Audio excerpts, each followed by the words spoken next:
வாழ்க்கையில உண்மையான செல்வம் என்ன? அப்படின்ற நிறைய விஷயங்கள இந்த பகுதியில நாம பார்க்க போறோம். வாழ்வதற்கான 30 வழிகள் அப்படின்ற அந்த புத்தகத்தை எழுதிய காரல் பில்லிமேர் அவர்களுடைய நூலிலிருந்து மிக மிக முக்கியமான தரமான குறிப்ப இந்த அத்தியாயத்துல நாம பார்க்க போறோம். பார்க்கலாமா? ஹாய் ஃப்ரெண்ட்ஸ், வணக்கம். இன்னைக்கு நம்ம ஹாப்பி லைஃப் சேனல்ல என்ன பார்க்க போறோம் அப்படின்னா, பணம் சார் உளவியல் தி சைக்காலஜி ஆஃப் மணி அப்படின்ற அந்த புத்தகத்தினுடைய 7வது அத்தியாயத்தை தான் பார்க்க போறோம். பணம் சம்பந்தப்பட்ட அந்த சைக்கலாஜிக்கல் விஷயங்கள் நிறைய விஷயங்களை நாம இந்த புத்தகத்துல வெவ்வேறு விதமான கோணங்கள்ல இருந்து நாம பார்க்குறோம். ஸோ இந்த 7வது அத்தியாயத்துல விடுதலை அப்படின்றதுல இருந்து என்னென்ன விஷயங்களை கத்துக்க போறோம் அப்படின்றத பார்க்கலாமா? காலத்தை கட்டுக்குள் வைத்திருப்பதே பணத்தால் நாம் பெறும் மிகப்பெரிய லாபம். ஒவ்வொரு நாளும் காலையில் எழுந்தவுடன் நான் என்ன எண்ணுகின்றேனோ அதை இன்று செய்வேன் என்று சொல்லும் திறனே செல்வத்தின் உச்ச மதிப்பு. இது ரொம்ப ரொம்ப பர்ஃபெக்ட் இல்லையா? செல்வம் இருந்தது அப்படின்னா நம்ம நினைக்கிற விஷயங்களை அன்னைக்கு பண்ணலாம். மக்கள் மேலும் இன்பமாக இருக்க செல்வந்தர்களாக ஆக விரும்புகிறார்கள். நாம் ஒவ்வொருவரும் தனித்துவம் வாய்ந்தவர்களாக இருப்பதால் இன்பம் என்பதை வரையறுப்பது மிகவும் சிக்கலான செயலாகும். இருந்தும் மக்கள் கருதும் இன்பத்துக்குள் பொதுவான காரணி அல்லது மகிழ்ச்சியை தூண்டும் பொதுவான எரிபொருள் என்ற ஒன்று இருக்குமேயானால் அது அவர் வாழ்க்கையை கட்டுக்குள் வைத்துக்கொள்ள விளையும் விளைவே ஆகும். நாம் எதை விளைகின்றோமோ, எப்போது விளைகின்றோமோ, எவருடன் விளைகின்றோமோ, எவ்வளவு காலம் விளைகின்றோமோ அதை சாத்தியப்படுத்துவது விலை மதிப்பற்றதாகும். அதுவே செல்வம் தரும் மிகப்பெரிய லாபம். அங்குஸ் கேம்பல் என்பவர் மிச்சிகன் பல்கலைக்கழகத்தில் மனோதத்துவ வல்லுநராக இருந்தார். இவர் 1910ஆம் ஆண்டு பிறந்தவர். மன இறுக்கம், மனப்பதட்டம், மனக்கோளாறு போன்ற மனித மனத்தின் முரண் நிலைகளை குறித்து மனோதத்துவ கல்வி ஆய்வுக்குட்படுத்தப்பட்டு கொண்டிருந்த காலத்தில் இவரது ஆய்வு நடந்தேறியது. மக்களை இன்புறச் செய்வது எது என்பது குறித்து கேம்பல் தெரிந்து கொள்ள ஆரம்பித்தார். இவர் 1981ஆம் ஆண்டில் வெளியிட்ட the sense of wellbeing in America என்ற நூலில் மனோதத்துவ வல்லுநர்கள் பொதுவாக நம்புவதை விட மக்கள் இன்பமாகத்தான் உள்ளனர் என்று குறிப்பிட்டுள்ளார். அவர்களுக்குள் சிலர் மற்றவர்களை விட மிகவும் இன்பமாக இருக்கின்றனர். அத்தகைய நிலையில் இருப்பவரை நீங்கள் அவர்களுடைய வருவாய், இருக்குமிடம், கல்வி தகுதி போன்ற காரணிகளால் தான் பிரிக்க இயலாது. ஏனென்றால் அத்தகைய பிரிவுகளின் கீழ் உள்ளவர்களில் பலர் மனசோர்வால் மிகவும் பீடித்த நிலையில் உள்ளனர். இன்பத்துக்கான மிகவும் வலிமையான காரணியாக அவர் குறிப்பிடுவது மிகவும் எளிதான ஒன்றாகவே உள்ளது. கேம்பல் தொகுத்துரைப்பது இதுதான்: நமது வாழ்க்கையை மிக திறமையாக கட்டுப்படுத்தும் குணமுடையவரே நல்வாழ்க்கைக்கான நேர்மறை எண்ணங்களை மிகவும் சரியான கணிக்கக்கூடியவராக விளங்குகின்றனர். மேலும் நாம் பொதுவாக கருதும் பொருளாதாரம் சார்ந்த வாழ்க்கை நிலைகள் அதற்கான காரணியாக இருப்பதில்லை. உங்கள் வருமானத்தை விடவும், உங்கள் வீட்டின் பரந்த அளவை விடவும், உங்கள் தொழில் தரும் கண்ணியத்தை விடவும் இன்பத்தை நல்கக்கூடியது வேறு உண்டு. அது நீங்கள் எதை விளைகிறீர்களோ, எப்போது விளைகிறீர்களோ, எவரோடு விளைகிறீர்களோ அவற்றின் மீதான கட்டுப்பாடே ஆகும். இத்தகைய கட்டுப்பாடே மக்களை இன்பமுறச் செய்யும் மிகவும் பரந்த நிலை கொண்ட காரணியாகும். அதாவது என்ன சொல்கிறாங்க அப்படின்னா, நீங்கள் என்ன விரும்புகிறீங்களோ, யார் கூட இருக்கணும்னு விரும்புகிறீங்களோ, எந்த விஷயத்த செய்ய விரும்புகிறீங்களோ அதோட நமக்கு இருக்கக்கூடிய கண்ட்ரோல், நம்மளால் அதை எந்த அளவுக்கு கண்ட்ரோல் பண்ண முடியும் அப்படின்றத பொறுத்து தான் நம்மளுடைய இன்பம் இருக்கும் அப்படின்றாங்க. நாம் சேர்த்த செல்வத்தின் மீதான உள்ளார்ந்த மதிப்பென்பது உங்கள் வாழ்க்கையின் மீதான கட்டுப்பாட்டை வழங்குவதே ஆகும். இப்படி சொல்வது மிகையாகாது. நம் செய்கைகளையும் செய்யும் வகைகளையும் கட்டுப்படுத்தக்கூடிய சுதந்திரத்தையும் தனித்துவத்தையும் நமக்கு துளி துளியாக அளிக்க வல்லது நம்மிடம் சேரும் செல்வமே ஆகும். சிறிய தொகைதான் ஆகட்டும், அது உங்களுக்கு உடல்நிலை இல்லாத காலத்தில் வங்கிகளிடமிருந்து எந்த கடனையும் பெறாது சில நாட்களுக்காவது பணியிலிருந்து விடுபடுத்தி கொண்டு ஓய்வு கொள்ள வைக்கக்கூடிய வழியாகிறது. அப்படியான தொகை உங்களிடம் இல்லாத பட்சத்தில் அந்த தொகையை சேர்ப்பது என்பது மிகவும் கடினமான செயலாகும். சுதந்திரத்தை கொடுக்கும் துளி என்பது இதுதான். நீங்கள் பணியிலிருந்து நீக்கப்படும் போது பெரிய வாய்ப்பை தேடி வாளா இருப்பதை விட கிடைத்த ஒரு சாதாரணமான பணிக்கு சேர்ந்து பின்னர் மாறிக்கொள்வது யாருக்கு தெரியும்? அந்த சாதாரண பணி உங்கள் வாழ்க்கையை கூட மாற்றி போடலாம். ஒரு 6 மாத செலவுக்கான தொகை உங்களிடம் இருந்தால் உங்கள் மேலாளரின் கொடுமைகளுக்கெல்லாம் அச்சப்பட வேண்டிய நிலைமை இராது. ஏனென்றால் உங்களுக்கு தெரியும், சில மாதங்கள் நீங்கள் பணியில் இல்லாமல் இருந்தாலும் அடுத்த வேலை கிடைக்கும் வரை உங்களிடம் உள்ள கையிருப்பு உதவும் என்று. இந்த விஷயத்தை எல்லா புத்தகத்திலையும் சொல்கிறாங்க. எல்லா பெரிய பெரிய ஆளுங்களும் அறிஞர்களும் இந்த விஷயத்த சொல்கிறாங்க. என்னென்னா, நமக்கு வந்து எப்பவுமே கையிருப்பு அப்படின்றது வந்து ஒரு ஒரு ஒரு 6 மாதத்துக்கான அமௌண்ட்டு, நம்மளுக்கு தேவையான அமௌண்ட்டுன்னு இவ்வளோன்னு இருக்கும் இல்லையா? ஒரு 6 மாதத்திற்கான இப்போ நம்மளுடைய சேலரி ஒரு 50,000 அப்படின்னா, அந்த 6 மாதத்திற்கான அந்த முழு தொகையும் நம்ம கையிருப்பில் இருக்கணும். ஒரு 20,000 அப்படின்னா, அந்த 20,000 அப்படின்றது இன்டூ 6, அந்த 6 மாதத்துக்கான அந்த தொகை அப்படின்றது நம்ம கையிருப்பில் எப்பவுமே இருக்கணும். அப்போ தான் எந்த ஒரு விஷயம் நடந்தாலும் நம்ம அதை நினச்சி பாதர் பண்ண வேண்டியதில்லை. ஓகே அப்படின்னு ஒரு லிபரலாக நம்மளுடைய முடிவு வந்து ஒரு என்ன சொல்கிறது, எதை சார்ந்தும் எந்த அச்சமும் இல்லாமல் இருக்கும் இல்லையா? கூடுதலான சுதந்திரம் என்பது சம்பளம் சற்று குறைவாக கிடைத்தாலும் நீங்கள் வேண்டும் நேரத்தில் சென்று பணி செய்ய இயலும் வகையிலான வேலையில் சேர்வது, அல்லது குறைவான தூரத்தில் ஓரிடத்தில் பணிபுரிவது, அல்லது உங்களுக்கு ஏற்படும் திடீர் மருத்துவ செலவுகளை எப்படி எதிர்கொள்வது என்று எண்ணிக்கொண்டிராமல் உங்கள் கையிருப்பை பயன்படுத்திக் கொள்ளும் நிலையில் வாழ்வது. எல்லாவற்றுக்கும் மேலாக உங்களுக்கு பணி ஓய்வு எப்போது என்பதை மற்றவர் தீர்மானிக்காமல் நீங்களே தீர்மானிக்கும் அந்த சுதந்திரத்தை பெற்றுத்தருவது. உங்களிடம் சேர்த்த செல்வத்தின் மூலம் நீங்கள் வாங்க முயலும் இதர ஆடம்பர பொருட்களை தவிர அந்த செல்வத்தின் மூலம் நீங்கள் சேர்க்கும் காலமும் தேர்வுகளுமே ஒப்பிடுதற்கரிய பொருட்களாகும். நான் என்னுடைய கல்லூரி நாட்களில் ஒரு முதலீட்டாளராக வரவே கனவு கண்டு கொண்டிருந்தேன். அதற்கான ஒரே காரணம் முதலீட்டாளர்கள் தங்களது முதலீடுகளின் மூலம் பெருத்த வளத்தை சேர்த்தார்கள் என்பதுதான். அத்தகைய என் எண்ணம் ஓர் உந்துதல்தான். அத்தகைய வாழ்க்கை எனதானால் அது எனக்கு முழு மகிழ்ச்சியை அளிக்கும் என்பதில் நான் 100% நம்பிக்கையுடன் இருந்தேன். நான் இளநிலை படித்து கொண்டிருக்கும் இந்த ஆண்டின் கோடைக்கால விடுமுறையில் லாஸ் ஏஞ்சல்ஸின் நகரில் உள்ள ஒரு முதலீட்டு வங்கியில் பகுதி நேர வேலைவாய்ப்பும் எனக்கு கிட்டியது. நான் அந்த வாய்ப்பை என் தொழிலுக்கேற்ற வகையில் லாட்ரி கிடைத்ததைப் போல உணர்ந்தேன். இது மட்டும்தான் நான் என் வாழ்நாளில் வராதா என்று வேண்டிக் கொண்டிருந்தது. அங்கு பணியாற்றிய முதல் நாள்தான் அத்தகைய முதலீட்டாளர்கள் எவ்வாறு பெரும் வருவாயை அள்ளுகிறார்கள் என்பதை குறித்து உணர்ந்தேன். சராசரி மனிதனால் இயல்பாக பணியாற்றும் நேரத்திற்கு அதிகமான அளவில் நீண்ட நேரத்திற்கு அவர்கள் உழைக்கின்றனர். உண்மையாக பார்க்க போனால் அவர்களுள் பெரும்பாலானோர் அந்த நீண்ட நேர உழைப்பை கட்டுக்குள் வைக்க இயலாதவர்களே. நடு இரவுக்கு முன்னர் வீடு திரும்புவதே மிகவும் கடினமான செயலாக இருந்தது. அந்த அலுவலகத்தில் இப்படி ஒரு பேச்சு வழக்கும் இருந்து வந்தது. சனிக்கிழமைகளில் நீ அலுவலகம் வரவில்லை என்றால் ஞாயிற்றுக்கிழமை நீ திரும்பி வரவேண்டிய அவசியமே இல்லை. அந்த பணி அறிவை தூண்டும் விதமாக இருந்தது. வருவாயும் நன்றாக இருந்தது. குறிப்பாக என்னை நானே மிகவும் முக்கியமானவன் என்று உணரும் வகையில் அந்த பணி அமைந்திருந்தது. ஆனால் விரியும் ஒவ்வொரு வினாடியும் நான் என் மேலாளரின் எதிர்பார்ப்புகளுக்கு அடிமையாகின்றேன். அந்த அடிமை உணர்வே என் வாழ்க்கையின் மிகவும் மோசமான அனுபவத்தை பெற்றதற்கு போதுமான காரணியாக இருந்தது. என்னால் ஒரு மாதத்துக்கு மேல் அந்த நிறுவனத்தில் தாக்கு பிடிக்க முடியவில்லை. அந்த அனுபவத்தில் மிகவும் கடினமான விஷயம் என்னவென்றால், எனக்கு அந்த பணி மிகவும் பிடித்திருந்தது. நான் அதிகமாக உழைப்பதையும் விரும்பினேன். ஆனால் உங்கள் கட்டுப்பாட்டில் இல்லாத காலவரையின் கீழ் உங்களுக்கு பிடித்த ஒரு காரியத்தை செய்வது என்பது உங்களுக்கு பிடிக்காததை செய்வது போன்றது. உங்களுக்கு புரியும் நினைக்கிறேன். இன்னொரு தடவை சொல்கிறேன். உங்கள் கட்டுப்பாட்டில் இல்லாத கால வரையறையின் கீழ் உங்களுக்கு பிடித்த ஒரு காரியத்தை செய்வது என்பது உங்களுக்கு பிடிக்காததை செய்வதை போன்றது. அந்த உணர்விற்கு ஒரு பெயரும் உள்ளது. மனோதத்துவவியலாளர் அதை எதிர்வினை என்பர். பென்சில்வேனியா பல்கலைக்கழகத்தில் பொருளாதார பேராசிரியர் ஜோனா ஃபெர்கர் இது குறித்து மிகச் செறிவான முறையில் தொகுத்துரைத்துள்ளார். வாகன ஓட்டுநரின் இருக்கையில் அமர்ந்திருப்பதைப் போல மக்கள் எப்பொழுதுமே எல்லாமே தங்கள் கட்டுப்பாட்டில் உள்ளது என்றே உணர்கிறார்கள். அவர்களை நாம் ஏதாவது செய்தால் அவர்கள் கட்டுப்பாட்டில் எதுவுமே இல்லை என்பதைப் போல உணர்கிறார்கள். அந்த வாய்ப்பு அவர்களை தேடிக்கொண்டதுதான் என்பதை உணராமல் நாம் தான் ஏதோ அவர்களை அந்த நிலைக்கு தள்ளிவிட்டோம் என்பதைப் போல உணர்கிறார்கள். இதன் காரணத்தால் தான் தொடக்கத்தில் அவர்களுக்கு அப்பணியை ஏற்றுக்கொள்வதில் இன்பம் இருந்தாலும் நாம் அணுகும் போது அவர்கள் அப்பணியை செய்ய முடியாது என்று சொல்லவோ இல்லை வேறு விதமாக செய்யவோ துணிகிறார்கள். இந்த கூற்று எந்த அளவுக்கு உண்மை என்று நீங்கள் உணர்ந்து கொண்டால் செல்வத்தை வாழ்வியல் போக்கில் சீரமைக்க வேண்டும் என்பதை உணர்வீர்கள். அந்த உணர்வே நாம் என்ன விளைகின்றோமோ, எப்போது விளைகின்றோமோ, யாருடன் விளைகின்றோமோ, எங்கே விளைகின்றோமோ, எவ்வளவு காலம் விளைகின்றோமோ அந்த வகையில் மகத்தான வளத்தை சாத்தியப்படுத்தும்.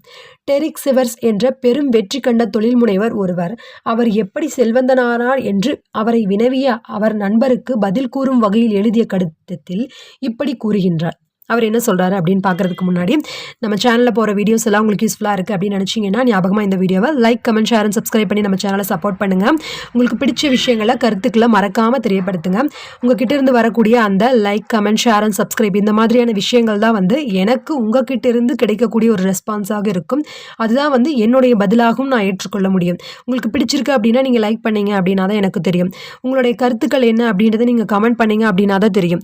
நிறைய பேர் சப்ஸ்கிரைப் பண்ணீங்க அப்படின்னா தான் ஓகே நம்ம போடுற விஷயங்கள் அவங்களுக்கு பிடிச்சிருக்கு அப்படின்றதும் தெரியும். ஸோ இந்த மாதிரியான விஷயங்கள் எதுவுமே இல்லை அப்படின்னா ஓகே நம்ம போடுறது என்னன்றதே ஒரு ரெஸ்பான்ஸ் இல்லை அப்படிங்கும்போது நான் எப்படி தெரிஞ்சுக்க முடியும் இல்லையா? ஸோ தயவுசெய்து like, comment, share and subscribe பண்ணி நம்ம சேனலை சப்போர்ட் பண்ணுங்கள். எல்லா விஷயங்களுமே இந்த மாதிரி பணம் சார் உளவியல், ஆழ்மனதின் அற்புத சக்தி, அப்புறம் சிந்தித்து பாரு செல்வந்தனாக இந்த மாதிரியான புத்தகங்கள் அப்புறம் இது போக இன்னும் தொடர்ச்சியான நிறைய நல்ல நல்ல புத்தகங்கள் நம்ம சேனலில் வந்துக்கிட்டே தான் இருக்க போகுது. ஸோ தட் மறக்காமல் like, comment, share and subscribe பண்ணி நம்ம சேனலை சப்போர்ட் பண்ணுங்கள். இந்த புத்தகத்தை நீங்கள் வாங்கி பயனடையணும் அப்படின்னு நினச்சிங்கன்னா கீழே டிஸ்கிரிப்ஷனில் லிங்க் கொடுத்துருக்கேன். அந்த லிங்கை பயன்படுத்தி நீங்கள் இந்த புத்தகத்தை வாங்கி பயன்படலாம். ஓகே, இப்போ அவர் என்ன பதில் கூறினார் அப்படின்னு பார்க்கலாம். நான் மேன்ஹட்டன் நகரில் ஆண்டுக்கு $20,000 கிடைக்கும் ஒரு சராசரி வேலையில் பணியாற்றி வந்தேன். வெளியில் விருந்துண்ணவோ அல்லது வாடகை ஊர்திகளில் பயணம் செய்யவோ இயலாத நிலைதான் அது. மாதம் ஒன்றுக்கு நான் $1,800 சம்பாதித்தாலும் என்னுடைய தேவைகளை பூர்த்தி செய்ய ஏறக்குறைய $1,000 வேண்டியதாக இருந்தது. நான் 2 வருடங்கள் இந்த நிலையில் வாழ்ந்து $12,000 சேமித்தேன். அப்போது எனக்கு வயது 22. கையில் $12,000 சேர்ந்ததால் நான் என் வேலையை விட்டுவிட்டு முழு நேர இசைக்கலைஞனாக மாற இயலும்.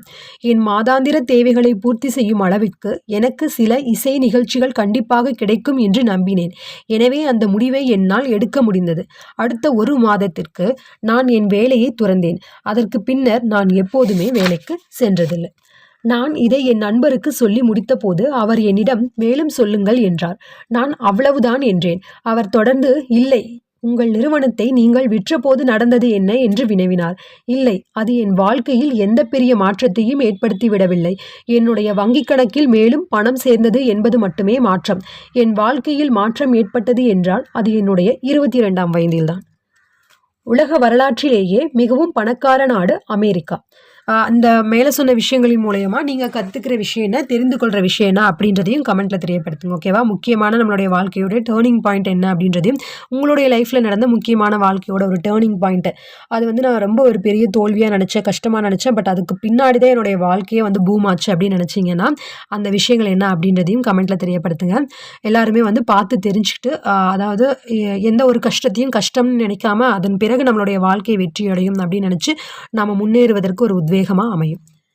ஓகே, உலக வரலாற்றிலேயே மிகவும் பணக்கார நாடு அமெரிக்கா. ஆனால் 1950களில் வளரும் வருவாயும் குறைந்தே இருந்தாலும் அந்த நாளைய அமெரிக்கர் வாழ்ந்ததை போல் இப்போதைய சராசரி அமெரிக்கர் இன்பமாகத்தான் இருக்கிறார்கள் என்பதற்கு சான்றுகள் மிக குறைவாகவே உள்ளன. 2019ஆம் ஆண்டு 140 நாடுகளிலிருந்து 1,50,000 பேர்களை சந்தித்து கேலப் நடத்திய கருத்துக்கணிப்பில் 45% அமெரிக்கர்கள் ஒவ்வொரு நாளும் முந்தைய நாளை விட அதிக அளவிலான பிரச்சினைகளை எதிர்கொள்கிறார்கள் என்று கூறியுள்ளனர். உலக அளவிலான இந்த சதவிகிதம் 39%. 55% அமெரிக்கர் முந்தைய தினம் தாங்கள் மிகவும் அழுத்தத்திற்கு ஆளானர் என்றும் குறிப்பிட்டுள்ளனர். அமெரிக்கர்களை தவிர ஏனையோரில் 35%தினர் அவ்வாறே கருத்து தெரிவித்துள்ளனர். இந்த கருத்து கணிப்பிலிருந்து நாம் புரிந்து கொள்ள வேண்டியது, நாம் சேகரித்த செல்வத்தின் பெரும்பான்மையான பங்கை முன்னை விட சிறந்த பொருட்களை நாம் வாங்க செலவு செய்துள்ளோம். அதே நேரத்தில் நாம் காலத்தின் மீதான நம் கட்டுப்பாட்டை இழந்து நிற்கின்றோம். எனவே இவ்விரண்டும் ஒன்றை ஒன்று இல்லை என்று ஆக்கிவிடுகின்றது. பணவீக்கத்தின் தாக்கத்தை கணக்கில் கொண்டாலும் 1955ஆம் ஆண்டில் ஒரு மத்தியதர சராசரி குடும்பம் ஏறக்குறைய $29,000 வருவாயாக கொண்டு இருந்தது. 2019ஆம் ஆண்டின் இது $62,000 சற்று மிகையாகவே உள்ளது. இந்த வருவாய் உயர்வை கொண்டு 1955இல் ஒரு சராசரி மத்தியதர அமெரிக்கரால் நினைத்து பார்க்க இயலாத வாழ்க்கையை நாம் வாழ்ந்து கொண்டிருக்கின்றோம். 1950ஆம் ஆண்டின் சராசரி அமெரிக்கரின் வீட்டின் பரப்பளவு 983 சதுர அடிகளாக இருந்தது. இதுவே 2018ஆம் ஆண்டில் 2436 சதுர அடிகளாக உயர்ந்து உள்ளது. இன்றைய சராசரி அமெரிக்கர்களின் வீட்டில் உள்ள கழிவறைகளின் எண்ணிக்கை அந்த வீடுகளின் வசிப்பவர்களின் எண்ணிக்கையை விட அதிகமாகவே உள்ளது. நாம் பயன்படுத்தும் சீருந்துகள் முன்னைவிட வேகமாக செல்லக்கூடியனவாகவும் அதிக திறன் கொண்டவையாகவும் உள்ளன. நாம் பயன்படுத்தும் தொலைக்காட்சிகள் முன்னைவிட இன்னும் விலை குறைவாகவும் திறன் மிகுந்தவைகளாகவும் உள்ளன. அதே சமயத்தில் நமக்கென்று கிடைக்கக்கூடிய நேரத்தில் எந்தவிதமான முன்னேற்றத்தையும் கண்டதாக தெரியவில்லை. இவ்விளைவின் பெரும்பான்மையான காரணியாக அமைவது நம்மில் பெரும்பாலானோர் செய்யும் வேலையே ஆகும். ஜான் டி ராக்ஃபெல்லர் எக்காலத்திலும் மதிக்கத்தக்க வகையில் மிகுந்த அளவு வெற்றியை கண்ட தொழிலதிபராக திகழ்ந்தவர். பெரும்பான்மையான நேரம் அவர் தனித்த நிலையில் மற்றவர்களுடன் அதிகம் பழகாதவராகவே வாழ்ந்தார். அரிதாக பேசும் குணத்தை கொண்ட இவர் தாமாகவே பிறர் தொடர்பு கொள்ள இயலாத நிலையில் பிறர் அவரை சந்திக்கும் போதும் பேச்சு கொடுக்காத குணமுடையவராகவுமே விளங்கினார். ராக்ஃபெல்லருடன் அரிதாக ஓரிரு முறைகள் பேசும் வாய்ப்பினை பெற்ற ஒரு எண்ணெய் சுத்திகரிப்பு ஆலையின் தொழிலாளர் ஒருவர் அவரை குறித்து குறிப்பிடும்போது, அவர் மற்றவர்களை பேசவிட்டுவிட்டு தான் அமர்ந்து கவனித்தபடி பேசாமலேயே இருப்பார் என்கின்றார். அவர் ஏன் மௌனமாக உள்ளார் என்று வினா ஒவ்வொரு முறையும் அவர் முன் எழும்போது ராக்ஃபெல்லர் சில நேரங்களில் இந்த பாடலை சொல்வார். உயர்ந்த ஓக் மரத்திலே ஒற்றை ஆந்தை வசிக்குது, அதிக அளவு பார்க்குது, அளந்தளந்து பேசுது, குறைந்த அளவு பேசினால் கூடி கேட்பர் யாவரும். பறவை அறிந்த உண்மையை மனிதர் அறிவதில்லை ஏன்? ராக்ஃபெல்லர் ஒரு வித்தியாசமான மனிதர். அவர் கண்டுபிடித்த உண்மை ஒன்று இப்போது மில்லியன் மனிதர்களின் பழக்கத்தில் உள்ளது. எண்ணெய் கிணறுகளை தோண்டுவதோ, ரயில் வண்டிகளின் சாமான்களை ஏற்றுவதோ அல்லது எண்ணெய் பீப்பாய்களை எடுத்துச் செல்வதோ ராக்ஃபெல்லரின் வேலை என்று. நிலைமைகளை கவனித்து யோசித்து நல்ல முடிவுகளை எடுப்பதே அவருடைய வேலை. அவர் வேலையின் உற்பத்தி பொருளாக வெளிவருவதை அவர் தன் உடலுழைப்பாலோ அல்லது அவருடைய பேச்சு சாமர்த்தியத்தாலோ செய்வதில்லை. அவர் மூளைக்குள் தோன்றும் யோசனைகளையோ அல்லது உற்பத்தி பொருட்கள் யாவும். எனவேதான் அவர் தன்னுடைய பெரும்பான்மையான நேரத்தையும் உழைப்பையும் மூளைக்குள்ளேயே செலவழிக்கின்றார். பார்ப்பவர்க்கு எல்லாம் அவர் ஏதோ வேலையில்லாமல் பொழுதுபோக்காக உட்கார்ந்திருப்பது போல் தோன்றும் விதமாக ஒவ்வொரு நாளின் பெரும்பகுதியை அவர் அசைவில்லாமல் உட்கார்ந்த நிலையிலேயே செலவழித்தாலும் எழும் சிக்கலை குறித்து தன் மூளைக்குள் தொடர்ந்து அவர் யோசித்து கொண்டுதான் இருக்கின்றார். எல்லோரும் உடலுழைப்பால் மட்டுமே பணியாற்றி கொண்டிருந்த அவருடைய வாழ்நாளில் அவர் செய்யும் அத்தகைய பணி அபூர்வமாக ஒன்றாகவே இருந்தது. பொருளாதார நிபுணர் ராபர்ட் கோர்டன் கணிப்பின்படி 1870ஆம் ஆண்டு வாக்கில் 48% வேலைவாய்ப்புகள் விவசாயம் சார்ந்ததும் 35% வேலைவாய்ப்புகள் கைவினை அல்லது உற்பத்தி தொழில்களை சார்ந்தும் இருந்தது. மிக அரிதான வெகு சில பணிகளே மனிதனின் அறிவாற்றலை சார்ந்ததாக இருந்தன. அந்த நிலையில் நீங்கள் யோசிப்பதில்லை, தொடர்ந்து உழைத்தீர்கள். அது கண்களுக்கு பலப்படும் விதத்திலும் கணிக்கக்கூடிய விதத்திலும் இருந்தது. இன்று அந்த நிலை தலைகீழாக மாறியுள்ளது. 38% வேலைவாய்ப்புகள் இப்போது மேலாளர்கள், நிர்வாகிகள், வல்லுநர்கள் எனும் பெயர்களால் அழைக்கப்படுகின்றன.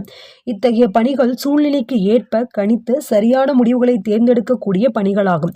அடுத்து 41% வேலைவாய்ப்புகள் உங்கள் மூளையாலும் உடலாலும் சரிசமமாக செய்யக்கூடிய நுகர்வோர் சேவை சார்ந்த பணிகள் ஆகும்.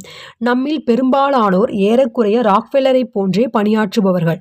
நாம் 1950களில் உழைப்பாளிகள் ஈடுபட்டதை போன்ற பணிகளில் ஈடுபடுபவர் அல்ல. அதாவது மாலை பணியிடத்திலிருந்து வெளியேறியதும் அன்றைய பணிகள் முடிந்துவிட்டன என்று கொள்ளும் நிலையில் நாம் இல்லை. நாம் தொடர்ந்து நம் மூளைக்குள் உழைத்து கொண்டே இருக்கின்றோம். இதனால் நாம் செய்யும் பணி முடிவு பெற்றதாக நாம் நினைப்பதற்கே இடமில்லை. நீங்கள் சீருந்துகளை உற்பத்தி செய்யும் பணியில் இருந்தால் அந்த பணியிடத்தில் நீங்கள் இல்லாத போது நீங்கள் அந்த பணிக்கான செய்ய வேண்டியதென்று எதுவுமே இருக்காது. பணியிடத்தை விட்டு வெளியேறும் போது பணியில் பயன்படுத்திய கருவிகளோடு உங்களையும் அந்த பணியிலிருந்து விலக்கிக் கொள்கிறீர்கள். ஆனால் ஒரு குறிப்பிட்ட பொருளை சந்தைப்படுத்த நீங்கள் ஒரு திட்டத்தை தீட்டுகிறீர்கள் என்றால், அதாவது உங்களின் அறிவாற்றலை பயன்படுத்தி சில முடிவுகளை எடுக்கும் வகையில் உங்கள் பணி இருக்குமாயானால், உங்கள் மூளையே உங்கள் கருவியாகிறது. அது உங்களை விட்டு எப்போதுமே விலகுவதில்லை. நீங்கள் பயணம் செய்யும் போதும், இரவு உணவை உண்ணும் போதும், உங்கள் குழந்தைகளை படுக்க வைக்கும் போதும், பணி அழுத்தத்தின் காரணமாக அதிகாலை 3 மணிக்கெல்லாம் நீங்கள் விழித்து கொள்ளும் போதும் நீங்கள் உங்கள் பணியின் திட்டத்தை பற்றி நினைத்த வண்ணமே இருப்பீர்கள். 1950ஆம் ஆண்டு நீங்கள் இருந்திருந்தால் பயணிப்பதை விட காலத்தின் ஓட்டத்தோடு நீங்கள் பயணித்தபடியே இருப்பீர்கள். இது உங்களை ஒரு நாளில் 24 மணி நேரமும் பணியாற்றுவதைப் போல் உணர வைக்கிறது. இதையே தி அட்லாண்டிக் இதழில் டெரிக் டாமன்சன் ஒரு முறை இவ்வாறாக விளக்கியுள்ளார். 21ஆம் நூற்றாண்டில் தொழிற்சாலை இயந்திரம் என்பது உடன் எடுத்துச் செல்லத்தக்க சிறிய வடிவிலான நவீன தொழிற்சாலை என்னும் சொற்றொடர். தொழில் நடைபெறும் ஒரு இடத்தை குறிக்காது, அது ஒரு நாளையே குறிக்கும். இன்றைய கணினியியல் சாதனைகள் உற்பத்தி திறனுக்கான கருவிகளுக்கு தொழிற்சாலையிலிருந்து விடுதலை அளித்துவிட்டன. அறிவுசார் பணியிருப்போரில் பெரும்பாலானோர் தர்க்கரீதியாக தங்களுடைய அலுவலகத்தில் மதியம் 2 மணிக்கு பணியாற்றலாம் அல்லது அதிகாலை 2 மணிக்கு டோக்கியோ நகரிலோ அல்லது நடு இரவில் இருக்கையின் மீது கவிழ்ந்தபடியோ கூட பணியாற்றலாம். ஏனெனில் அவர்கள் பயன்படுத்தும் மடிக்கணினிகளும் கைபேசிகளும் மற்ற ஊடக வசதிகளும் எங்கும் எடுத்துச் செல்லக்கூடிய அல்லது கிடைக்கக்கூடிய பொருட்கள் ஆகும். ஃப்ரெண்ட்ஸ், உங்ககிட்ட ஒரு விஷயம், உங்களை பொறுத்த வரைக்கும் ஸ்மார்ட் ஒர்க்ஸ் இருந்ததா ஹார்ட் ஒர்க்ஸ் இருந்ததான்னு சொல்லுங்கள். என்னை பொறுத்த வரைக்கும் ஸ்மார்ட் ஒர்க் செய்கிறவங்க தான், நம்ம பார்க்குற வரைக்கும் அவங்களுக்கு தான் செல்வம் சேர்க்கிறதாகட்டும், அவங்களுடைய உழைப்பு திறன் வந்து, அதாவது வெளியே தெரியக்கூடிய அந்த உழைப்பு அப்படின்றது வந்து ரொம்ப கடின உழைப்பாக ஈடுபட்டு அந்த மாதிரி விஷயங்கள் இல்லாமல் ஸ்மார்ட் ஒர்க் செய்கிறவங்களுக்கு தான் வந்து செல்வம் சேர்க்கிறது, அந்த வியாபார தந்திரங்கள் நுணுக்கங்கள் இதெல்லாமே வந்து சிறந்ததாக இருக்குது இல்லையா? உங்களுடைய கருத்துக்கள் என்ன அப்படின்றதையும் கமெண்ட்டில் தெரியப்படுத்துங்க. ஓகே, உங்கள் முன்னோர்களோடு ஒத்து பார்த்தால் நேரத்தை கட்டுப்படுத்தும் திறனை இழந்தவர்களாகவே நீங்கள் உள்ளீர்கள். நமது வாழ்க்கையின் அனுபவிக்கும் இன்பம் நாம் நேரத்தை கட்டுப்படுத்தும் திறனை பொறுத்தே இருப்பதால் பொதுவாக நாம் எப்போதையும் விட வசதியாகவும் வளமாகவும் இருக்கும் போதிலும் இன்பத்தை உணர முடிவதில்லை. இம்முடிவு நமக்கு அதிர்ச்சியூட்டுவதாக இருந்தாலும் இதுவே உண்மை நிலை. அதற்காக நாம் என்ன செய்ய போகின்றோம்? நாம் ஒவ்வொருவரும் தனிப்பட்ட வகையில் ஏதாவது ஒரு தனித்துவத்துடன் இருப்பதால் நிலையை மாற்றி அமைப்பதற்கான வழி என்பது அவ்வளவு எளிதாக கிடைக்கப் போவதில்லை. எனவே நாம் செய்யக்கூடிய முதல் செயல் பொதுவாக எல்லோருக்கும் இன்பம் அளிப்பது எது, எல்லோருக்கும் இன்பத்தை மறுப்பது எது என்பதை உணர்தலே ஆகும். வாழ்வதற்கான 30 வழிகள் என்னும் தன்னுடைய நூலில் மூப்பியல் வல்லுநரான காரல் பில்லிமர் 1000க்கும் மேலான அமெரிக்க முதியோர்களுடன் நேர்காணல் மேற்கொண்டு அவர்களுடைய வாழ்நாளில் அவர்கள் கற்ற மிகவும் குறிப்பிடத்தக்க படிப்பினைகளாக அவர்கள் எவற்றை கருதுகிறார்கள் என்பதை குறித்து எழுதியுள்ளது இது. அந்த 1000 முதியோர்களில் ஒருவர் கூட எவ்வளவு இயலுமோ அவ்வளவு கடினமாக உழைத்து சம்பாதித்து வேண்டிய பொருட்களை வாங்குவதே வாழ்வின் இன்பமாக இருப்பதற்கான வழி என்று குறிப்பிடவில்லை. அந்த 1000 முதியோர்களில் ஒருவர் கூட குறைந்தபட்சம் உங்களை சுற்றி உள்ளோரிடம் இருக்கும் அளவேனும் உங்களிடம் செல்வம் இருத்தல் வேண்டும் என்றோ, ஒருவேளை அவர்களை விட அதிக செல்வம் உங்களிடம் இருந்தால் அதுவே உண்மையான வெற்றி என்றோ குறிப்பிடவில்லை. அந்த 1000 முதியோர்களில் ஒருவர் கூட பின்னாளில் உங்களுக்கு பெரும் செல்வத்தை சேர்த்து கொடுக்கும் திறன் கொண்ட பணிகளைத்தாம் நீங்கள் தேர்ந்தெடுத்தல் வேண்டும் என்று குறிப்பிடவில்லை. தரமான நட்பு, தங்களை விட உயர்ந்தவற்றோடு தொடர்பில் இருத்தல், தரமாக செலவழிக்கும் பழக்கம், குழந்தைகளோடு எந்தவித காலவரையற்ற நிலையில் நேரம் செலவழித்தல் போன்றவையே அந்த முதியவர்கள் மதிப்புமிக்க செயல்களாக குறிப்பிட்டுள்ளனர். உங்கள் குழந்தைகள் உங்களை, உங்கள் அண்மையை எந்த அளவிற்கு எதிர்பார்க்கிறார்களோ அந்த அளவிற்கு உங்களிடம் பணத்தை எதிர்பார்ப்பது இல்லை, அல்லது உங்கள் பணத்தால் கிடைக்கும் பொருட்களை எதிர்பார்ப்பதில்லை. குறிப்பாக நீங்கள் அவர்களுடன் சேர்ந்து இருப்பதையே விரும்புகின்றார்கள். வாழ்க்கையில் அனைத்துமாக வாழ்ந்து கடந்த அவர்களிடமிருந்து இந்த கருத்தை நீங்கள் எடுத்துக்கொள்ளுங்கள். நேரத்தை கட்டுப்படுத்தும் திறனே நாம் சேர்க்கும் செல்வம் ஈட்டித்தரும் மிக பெரிய லாபமாகும். இப்போது செல்வத்தினால் கிட்டும் மிக குறைந்த லாபம் ஒன்றை குறித்து ஒரு சிறிய அத்தியாயம் காண்போம். அதாவது அடுத்த அத்தியாயம் ரொம்ப ரொம்ப சின்ன அத்தியாயம், தோற்ற முரண்கள் அப்படின்னு அதில் பார்க்கலாம். பட் இப்போ இந்த கருத்தை பற்றி நீங்கள் என்ன நினைக்கிறீங்க? இந்த விஷயத்தை பற்றி நான் சொன்னேன் இல்லையா, ஒவ்வொரு தடவையும் வந்து இந்த பணம் சார் உளவியல் அப்படின்ற இந்த புத்தகம் வந்து பார்த்தா சைக்காலஜி ஆஃப் மணி, பணத்தை சேகரிப்பதற்கான விஷயங்களை நோக்கி நம்ம செலுத்துது அப்படின்னு நம்ம நினைக்கிறோம்.